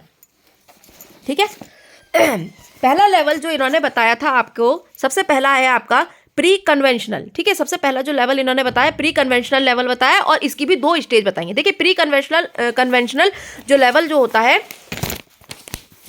ठीक है, देखिए प्री कन्वेंशनल जो हमारा यहाँ पर इन्होंने बताया कि प्री कन्वेंशनल जो लेवल है उसमें 2 अवस्थाएं हैं। लेकिन देखिए जो प्री कन्वेंशनल लेवल जो होता है ये आपका जब बच्चा 4 से 10 साल का होता है तब होता है, और इसमें बच्चे में नैतिकता नहीं होती है, बिल्कुल शून्य होती है। ठीक है, और उसमें जो वो नैतिकता दिखाता है, जो व्यवहार करता है, वो अपने बड़े लोगों के डर की वजह से करता है। ठीक है, ये आपको यहाँ पर याद रखना है। जैसे क्या है कि इसमें इसकी जो पहली स्टेज है, देखिए पहली स्टेज इन्होंने बताई है इसमें पनिशमेंट एंड ओबीडियंस ओरिएंटेशन, पहली स्टेज है इसकी। इसमें यहाँ पर बच्चा देखिए क्या करता है कि कोई भी चीज़ जो करता है वो दंड और आज्ञा की वजह से यहाँ पर वो कर रहा है। जैसे क्या है, मैं आपको बताऊं कि आपके पेरेंट्स हैं, उनके फ्रेंड हैं, और उनका जो बच्चा है वो आपको पसंद नहीं है, आपकी उससे बनती नहीं है। अब आपके मम्मी पापा ने बोला कि बेटा कल वो अंकल आंटी आ रहे हैं, उनका बच्चा भी आ रहा है, उसके साथ बदतमीज मत करना, मारना पीटना मत। ये आपके पेरेंट्स ने आपको ये चीज़ बताई सिखाई। ठीक है, तो आपकी मम्मी ने कह दिया अगर तूने उसके साथ अच्छे से नहीं खेला, लड़ाई लड़ी, तो मैं तेरा फेवरेट खाना नहीं दूंगी। ठीक है, तेरी पिटाई भी होगी। इस तरीके से मतलब उसकी मम्मी ने बच्चे की बोला। अब बच्चा जो है यहाँ पर खुशी खुशी तो चीज़ें नहीं मानेगा, डर की वजह से मान रहा है यहाँ पर कि एक तो मेरी पिटाई तो होगी, उसके साथ साथ जो मुझे चीज़ें अच्छी लगती हैं वो मुझे चीज़ें नहीं मिलेंगी, ना मुझे मेरी फेवरेट जगह मम्मी घुमा के लाएंगी, ना मुझे खाना खिलाएंगी। ठीक है, तो ये चीज आ जाती है इसमें। तो ये हो गया आपका पहला पनिशमेंट एंड ओबीडियंस ओरिएंटेशन। दूसरी आपकी आती है इसमें इंस्ट्रूमेंटल रिलेटिविस्ट ओरिएंटेशन। देखिए दूसरी अवस्था जो इसकी है, इसमें यहाँ पर देखिए क्या होता है मैं बताती हूँ। ये इसमें जो बच्चा होता है वो जो काम यहाँ पर जो कर रहा है, जो भी मतलब नैतिकता जो दिखा रहा है, जो व्यवहार कर रहा है ना, तो वो करता है टिट फॉर टैट, यानी कि जैसे को तैसा। आप मेरे साथ अच्छा करोगे तो मैं अच्छा करूंगा, बुरा करोगे तो मैं बुरा करूंगा। लेकिन आज का जमाना क्या है, लोग क्या करते हैं, आप कितना भी अच्छा कर लो बुरा ही कर रहे हैं लोग, है ना, जबकि हमें ऐसा नहीं करना चाहिए। ठीक, याद रखो इस बात को, हमें बुरा कोई कर रहा है वो उसका कर्मा है, उसे करने दो जो कर रहा है। ठीक है, ये चीज़ है। अब इसमें यहाँ पर जैसे अब इसमें हाँ ये चीज़ हो गई। इसमें यहाँ पर आपने देखा होगा, आप अपने स्कूल टाइम पर ही चले जाओ, या आप अपने घर में बच्चों को देख लो क्या करते हैं कि अगर आपने मान लो किसी बच्चे ने आपकी पेंसिल तोड़ दी, आपके घर में कोई बच्चा है आपकी पेंसिल तोड़ दी, तो आप भी उसका पेन तोड़ दोगे, किताब फाड़ दोगे, नुकसान करोगे उसका कि तूने मेरी ये चीज पेंसिल तोड़ी, ले बेटा मैं तेरा बैग फाड़ रहा हूँ, मैं तेरी कॉपी फाड़ रहा हूँ। ठीक है, ये चीज मतलब बदले की भावना इसके अंदर आ जाती है बहुत ज्यादा। ठीक है, तो ये चीज इसमें हमारी यहाँ पर जो है रहती है। आपको इसमें यहाँ पर ये देखना है, अच्छा करोगे अच्छा, बुरा तो बुरा, टिट फॉर टैट वाली। अच्छा मतलब मेरे साथ अच्छा करेगा तो ठीक है, अगर मुझे चॉकलेट देगा तो मैं भी तेरे को टॉफी दे दूंगा, बना नहीं दे रहा, जा। ये चीज़ है। अब दूसरा लेवल आता है आपका इसमें ये तो हो गया प्री कन्वेंशनल, पहला लेवल था, 2 स्टेजेस मैंने यहाँ पर आपको बता दी।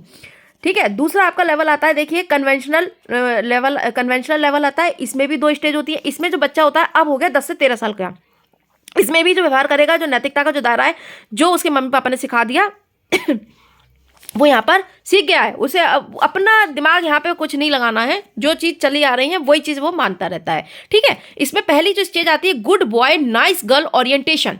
इसमें क्या करता है बच्चा, इसमें आपने देखना कि अच्छा लड़का अच्छी लड़की बनने की कोशिश में रहते हैं। आप देखो स्कूल में, देखो कहीं मत जाओ, अपने ही टाइम में देख लो, वरना कि बच्चे क्या करते थे कि मैडम के अच्छा बनने के लिए उनके आने से पहले बोर्ड साफ कर दिया, चौक लेकर के आ गए, डस्टर ले, उनकी जो सीट है, ठीक है, वो साफ कर दी। मैडम ने के कहने से पहले ही ऐसे दौड़ लगा के भागते थे बच्चे, अच्छा बनना चाहते हैं क्योंकि, ठीक है। तो वो चीज़ इसमें आ जाती है, ये वाली स्टेज में, ये याद रखनी है आपको।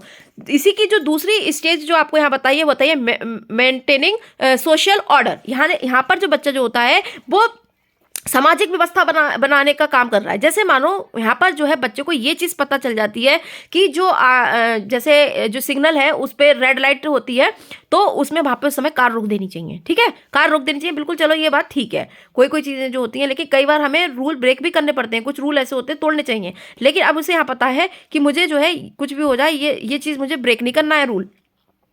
अपने जो है पापा से भी बोल देगा कि आप रेड लाइट हो गई, इसको रोक दो कार को। तो ये चीज़ इसके अंदर आ जाती है। लेकिन तीसरा जो लेवल होता है, अब उसमें सुनो क्या करेगा बच्चा।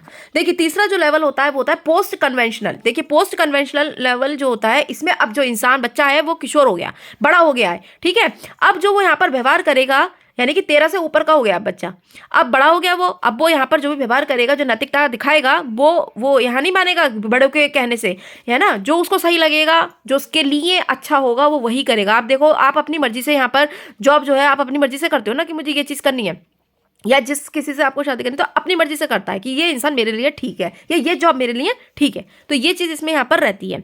अब इसमें जो सबसे पहली स्टेज जो इन्होंने, जैसे कि यहाँ पर जो इन्होंने स्टेज बताई है, वो कौन सी है, सोशल कॉन्ट्रैक्ट ओरिएंटेशन। ठीक है, ये जो आपकी स्टेज आई है सोशल कॉन्ट्रैक्ट ओरिएंटेशन, इसमें यहाँ पर देखिए क्या करता है इन्होंने, यहाँ पर ये करता है कि अगर मान लीजिए, जैसे अभी मैंने जो आपको चौथी स्टेज बताई थी कि जो सिग्नल था तो आपको रेड लाइट हो जाती तो आपको कार रोक देनी चाहिए। अगर मानो आपके साथ कार में एक ऐसा बंदा है जिसका एक्सीडेंट हो गया है, अब आपको उसे हॉस्पिटल लेके जाना है, तो आप अब उस चीज़ का वेट करोगे कि भैया ग्रीन कब होगी, रेड लाइट? नहीं करोगे ना, इंसान मर जाएगा, इतना टाइम ही नहीं है। तो वो चीज़ गलत है। तो इस समय यहाँ पर इंसान जो रूल है वो उसको ब्रेक कर देता है, तोड़ देता है। और देखिए मेरा मानना ऐसा है, अगर कोई चीज़ें गलत चली आ रही हैं तो उनको ब्रेक करना ज़रूरी है।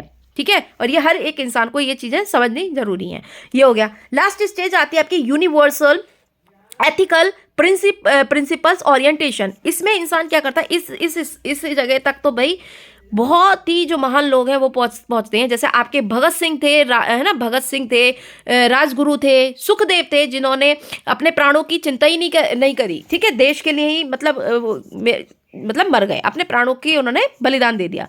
जैसे आपने नीरजा स्टोरी फिल्म देखी होगी, मूवी, ठीक है, जो नीरजा फिल्म मूवी थी, उसमें क्या दिखाया गया था, जब आप उनका जो प्लेन था, जब प्लेन हाईजैक हो गया था, उस टाइम पर नीरजा जो थी, उन्होंने अपने बारे में नहीं सोचा, उन्होंने लोगों को बचाया, कितने सारे लोगों को बचाया और खुद मर गई। तो ऐसे जो लोग हैं वो बहुत कम होते हैं। ठीक है, तो ये चीज़ हो गई हमारी, ये चीज़ आपको यहाँ पर सॉरी, तो ये जो बात है आपको यहाँ पर याद रखनी है कि ये चीज़ें आपकी होती हैं। अब और आपके जो क्वेश्चंस जो आते हैं और किस में से ज़्यादा आते हैं, आपको अब यहाँ पर वो चीज़ें देखनी है जिसमें से हमें लगता क्या है कि आती हैं, उसमें से जो चीज़ें हैं। और वो देखिए, अब हम यहाँ पर देखेंगे जो सिद्धांत थे, आपकी जो लर्निंग थ्योरी है, जैसे कि इसमें से आपसे पूछ लेते हैं, जैसे थॉर्नडाइक थे, तो थॉर्नडाइक ने उद्दीपक अनुक्रिया सिद्धांत दिया था। और एक बात और सुन लो मेरी, उद्दीपक अनुक्रिया सिद्धांत जो दिया था वो तो दिया था। अब मैंने मेरे चैनल पे मैंने बहुत सारी जो टॉपिक्स हैं वो कवर करवा रखे हैं, और डेली मैं यहाँ पर शॉर्ट्स डाल रही हूँ। जो आपकी जितनी भी लर्निंग की थ्योरी है, इनकी जो अदर नेम है, आपसे एग्जाम में पूछे जाते हैं कि जैसे आपकी कोई भी थ्योरी है उसके अदर नेम क्या है, किसने सिद्धांत दिया है, तो वो सारी जो वीडियो है मैंने सब शॉर्ट में बना दी है, और आप उनको प्लीज जरूर देखिए, वो आप ही लोगों के लिए है।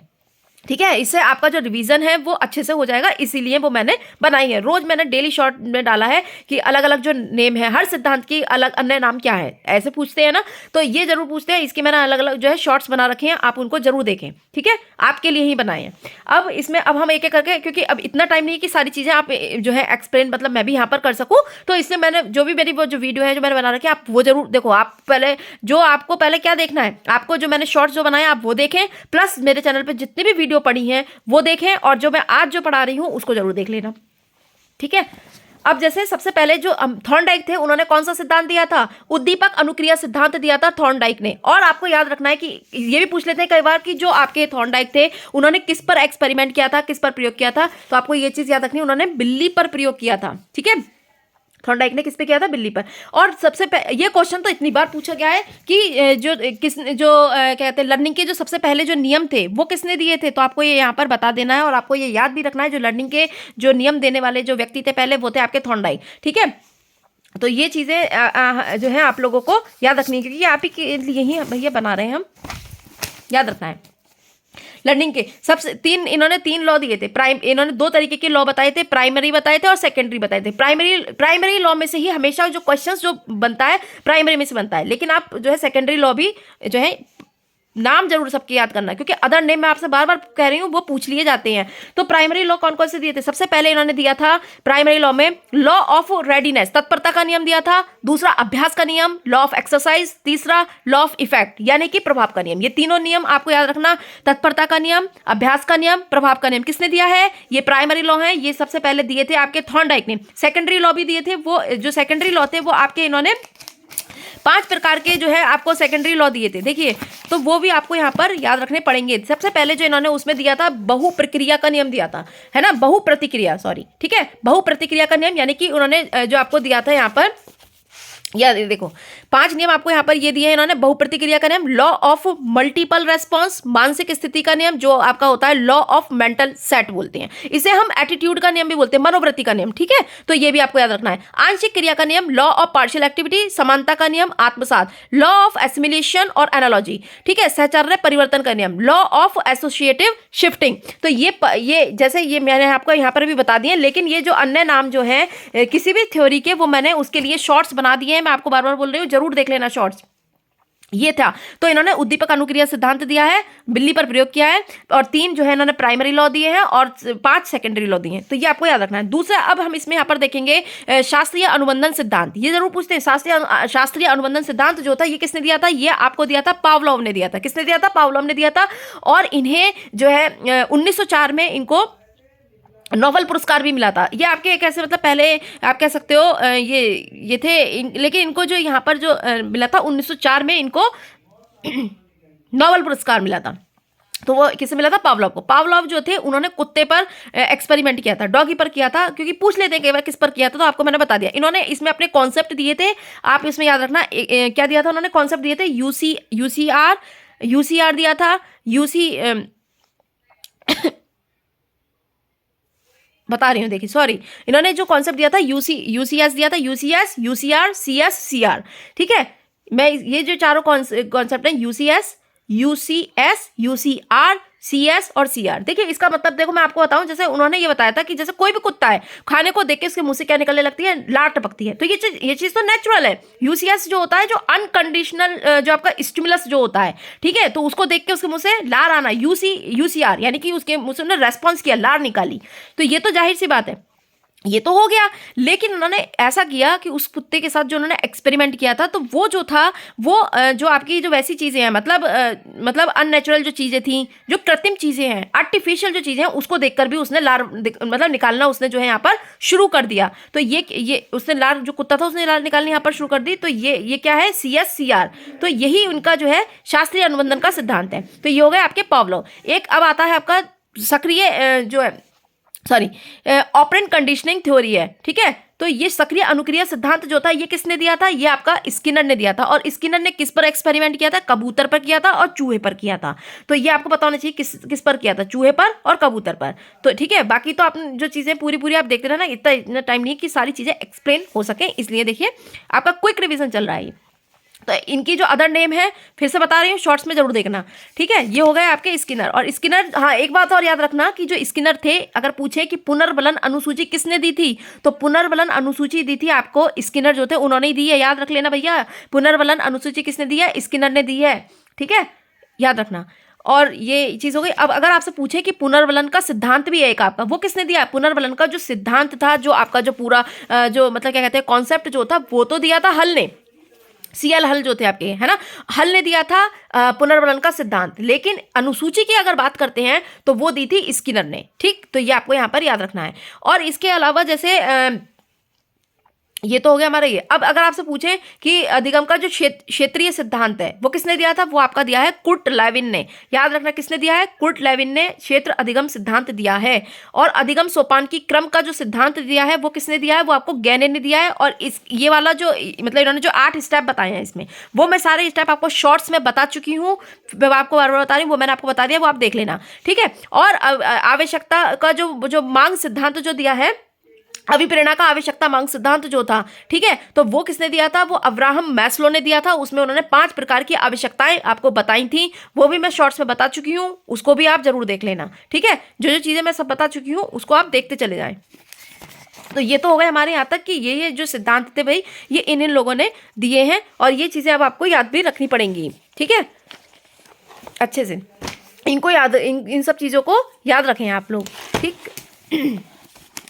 जितनी चीज़ें मैं आपसे बार बार कह रही हूँ कि ये सारी जो चीज़ें हैं मैं आपको बता चुकी हूँ, और इन सब चीज़ों को आपको याद रखना ज़रूरी है, ठीक है। अब हम यहाँ पर चीज़ें देखते हैं। देखिए अब यहाँ पर जैसे अब देखिए मनोविश्लेषण सिद्धांत, मनोविश्लेषण देखो मैंने आपको इसमें सब जो मेरी पूरी जो है पूरी साइकोलॉजी की स्कूल बता चुकी हूँ, उनको जरूर देख लेना, क्योंकि पूछ सकते हैं आपसे कोई सा भी। अब जैसे आपको यहाँ पर ये है मनोविश्लेषणात्मक सिद्धांत किसने दिया था, ये तो आपको पता ही होगा, ये आपको दिया था सिगमंड फ्राइड ने दिया था। इन्होंने यहाँ पर ये बताया था कि जो हमारा मन जो होता है उसके 3 प्रकार होते हैं। एक होता है आपका चेतन, चेतन का मतलब आपका जो कॉन्शियस, जो आपका मतलब जो कॉन्शियस माइंड होता है वो आपका चेतन होता है। और इसके अलावा जैसे ये तो हो गया हमारा, जैसे कि आपका मैंने बताया ना कि जैसे आपका जो चेतन मन है तो वो तो आपका क्या है यहाँ पर कॉन्शियस, तो कॉन्शियस हो जाता है। और एक होता है आपका अर्धचेतन, और उसी को हम बोलते हैं अवचेतन, वो होता है आपका सबकॉन्शियस माइंड। और एक आपको होता है अचेतन, ये होता है हमारा अनकॉन्शियस माइंड। तो जो हमारा चेतन मन होता है वो 10% हिस्सा होता है मन का, और जो 90% जो होता है वो आपका अचेतन माइंड होता है, ठीक है। सबको मतलब ये आपका 90% होता है। इन्होंने एक बर्फ के टुकड़े से इन्होंने मतलब आपकी आपका ये मन जो होता है उसकी इन्होंने यहाँ पर तुलना करी थी। तो किसने करी थी? इन्होंने सॉरी क्या नाम है इनका, सिगमंड फ्राइड ने करी थी। और इन्होंने व्यक्तित्व निर्माण के लिए 3 चीजें इंपॉर्टेंट बताई हैं। अगर पूछे कि इड, ईगो, सुपर ईगो का कॉन्सेप्ट किसने दिया है, तो वो भी किसने दिया है? वो भी आपको सिगमंड फ्राइड ने दिया है। ये भी चीज आपको यहाँ पर याद रखनी पड़ेगी, ठीक है। जो चीजें जितनी भी मैं बता रही हूँ उन सब चीजों को आप याद रखें। और इन्होंने क्या कॉन्सेप्ट दिया था? इन्होंने लिविडो का जो होता है आपका जो आपकी जो काम वासना है उससे रिलेटेड होता है, तो वो आपको इन्होंने यहाँ पर दिया। और इन्होंने इलेक्ट्रा और ऑडिपस ग्रंथि के बारे में भी बताया है। तो इलेक्ट्रा ग्रंथि जो होती है वो लड़कियों के अंदर आती है, और मतलब जो उसका जो डेवलपमेंट जो होता है बाल्य अवस्था में होता है वैसे, ठीक है, इलेक्ट्रा ग्रंथि, ठीक है, जिसमें ये आपको याद रखना है। और ऑडिपस ग्रंथि जो होती है वो लड़कों के अंदर आती है, तो ये आपको यहाँ पर याद रखना पड़ेगा, ठीक है। और क्या चीजें इन्होंने दी हैं? और इन्होंने 2 वो भी बताई हैं कि मूल प्रवृत्ति बताई है इन्होंने 2। तो एक होती है जीवन मूल प्रवृत्ति, है ना, एक होती है इनकी मृत्यु मूल प्रवृत्ति। तो ये 2 चीजें और इन्होंने यहाँ पर बताई हैं, वो भी आपको यहाँ पर याद रखनी पड़ेंगी। तो ये सारी जो चीज़ें जितनी भी मैं बताती जा रही हूँ इन सब चीज़ों को आपको यहाँ पर याद रखना पड़ेगा कि। और एक देखिए आपने नाम सुना होगा जो एरिक्सन थे, सिर्फ आपका सीधे यहाँ पर नाम पूछ लिया जाता है कि मनोसामाजिक सिद्धांत जो है या जो थ्योरी है वो किसने दी है, तो आप नाम याद रखना किसने दिया, एरिक्सन ने दिया है। यहाँ पर सीधा ये नाम पूछते हैं। और इन्होंने कितनी स्टेज दी हैं? 8 अवस्थाएं बताई थी इन्होंने, तो आपको ये भी याद रखना है, ठीक है। कितनी बताई थी? 8, सही है। तो ये आपको यहाँ पर याद रखना है। अब जैसे व्यक्तित्व जो पर्सनालिटी वाले टॉपिक है, इसकी भी मैंने आपको जो जितने शॉर्ट्स में सारे जो मैंने बता दिए हैं किसने कौन से व्यक्तित्व के टाइप दिए हैं, ये मैंने आपको बता दिया है, तो इनको आप जरूर याद रखें, ठीक है। तो ये सारी चीजें आपको याद रखनी है। चाहे तो मैं आपको एक बारी और यहाँ पर बता देती हूँ। देखिए व्यक्तित्व का सिद्धांत, मनोविश्लेषणात्मक सिद्धांत आपका सिगमंड फ्राइड ने दिया है। जैसे कि मैंने अभी आपको बताया कि जो मनोविश्लेषणात्मक सिद्धांत है किसने दिया है, सिगमंड फ्राइड ने दिया है, आपको याद होना चाहिए। फिर सेकंड आपका है शरीर रचना सिद्धांत, शरीर रचना सिद्धांत जो है शेल्डन ने दिया है। देखिए अगर शरीर रचना सिद्धांत है, सुनो इसे, शरीर रचना सिद्धांत अगर आपका अगर दिया हुआ होगा तो वो दिया है क्रैशमर ने। किसने दिया है? क्रैशमर ने। अगर शारीरिक गठन सिद्धांत दिया है, गठन, याद रखना दोनों वर्ड अलग हैं। शरीर रचना जो है वो क्रैशमर का है, शरीर गठन सिद्धांत जो है वो शेल्डन का है। ठीक है, तो ये चीज याद रखना है। शील गुण सिद्धांत जो है वो दिया है आपको, शील गुण सिद्धांत किसने दिया है आपको? शील गुण सिद्धांत आपको दिया है आल्पोर्ट ने दिया है, और किसने दिया है? क्या कहते हैं, कैटल ने दिया है। तो ये दो सिद्धांत इसमें आपका यहाँ पर ये भी याद रखना। और आपका जो अस्तित्ववादी सिद्धांत है, जो अनुभव वाला जो सिद्धांत है, अस्तित्ववादी सिद्धांत आपको दिया है कार्ल रोजर्स ने दिया है। ठीक है, तो ये जो नाम है ये आपको याद रखना है कि ये इस बंदे ने ये जो थ्योरी है, जो सिद्धांत है, ये हमें दिए हैं। ठीक है, तो ये सारी चीजें आपको यहाँ पर याद रखनी पड़ेंगी। और देखिए जो जो चीज़ें आपके लिए इंपॉर्टेंट हैं वही चीज़ें मैं आपको यहाँ पर बताऊंगी। इस समय ज़्यादा जो है आपका टाइम वेस्ट ना हो, ताकि वो जल्दी आप कर सकते हैं। व्यक्तित्व मापन की जो विधियां हैं, अब आप व्यक्तित्व मापन की विधियां देख लो, क्योंकि इसमें से क्या होता है ना कि कोई भी आपको जैसे विधि दे दी और वो छोड़ देंगे। व्यक्तित्व मापन की जो आपको यहाँ विधि बताई है, एक होती है आपकी आत्मनिष्ठ विधियां, वस्तुनिष्ठ विधियां और प्रक्षेपी विधियां होती हैं। ठीक है, तो जो आत्मनिष्ठ विधि होती हैं उसके अंदर कौन कौन सी आती है देख लीजिए, अवलोकन, साक्षात्कार, जीवन इतिहास। ठीक है, और जो आपकी वस्तुनिष्ठ विधियां होती है उसके अंदर निर्धारण मापनी, परिसूची यानी कि आपकी जो प्रश्नावली होती है वो आती है, और आपकी और कौन सी आती है? परिस्थिति परीक्षण। और जो आपकी जो प्रोजेक्ट मेथड, जो आपकी प्रक्षेपी वाली जो होती है, इसके अंदर कौन कौन सी आती है? उसके अंदर आपकी ये आती है चारों। ये आपको 3 ऑप्शन दे देंगे, एक नहीं देंगे, एक इनमें से कोई दे दिया, ठीक है, और एक अलग दे देंगे। तो ऐसे करके आपसे पूछ लेते हैं। सहचार्य प्रक्षेपी में आ जाती है, सहचार्य तकनीक आती है, रचना तकनीक आती है, पूर्ति तकनीक आती है, क्रम आती है और अभिव्यक्ति आती है। तो इनको आपको याद रखना है। ठीक है, इसके अलावा अब जैसे आपसे और क्या चीज पूछ सकते हैं वो बता देती हूँ। देखिए टेट परीक्षण, टेट परीक्षण जो था वो किसने दिया है? मॉर्गन और मुर्रे ने दिया है। मरे लिखा है इन्होंने। ठीक है, तो इन्होंने मॉर्गन और मर्रे नाम है उनका। टेट परीक्षण किसने दिया है ये आपसे पूछ लेते, कई बार पूछा है, तो मॉर्गन और मर्रे ने दिया है। रोरशा शाही धब्बा परीक्षण हरमन रोरशा ने दिया है। रोरशा से याद रखना, हरमन रोरशा। CAT कैट ये लियोपोल्ड बेलक ने दिया है। शब्द सचार्य विधि गोल्टन ने दी है। क्रॉस आउट परीक्षा प्रेसी ने दी है। तो ये जो कुछ जो जैसे जो चीजें मैं बता रही हूँ इनको जो है आप याद रखें कि ये इन लोगों ने मतलब आपको जो दी हैं। ठीक है, अब जैसे आपका ये और याद रखना, देखो एक चीज में यहाँ पर इंपॉर्टेंट चीज जो है वो आपकी यहाँ पर ये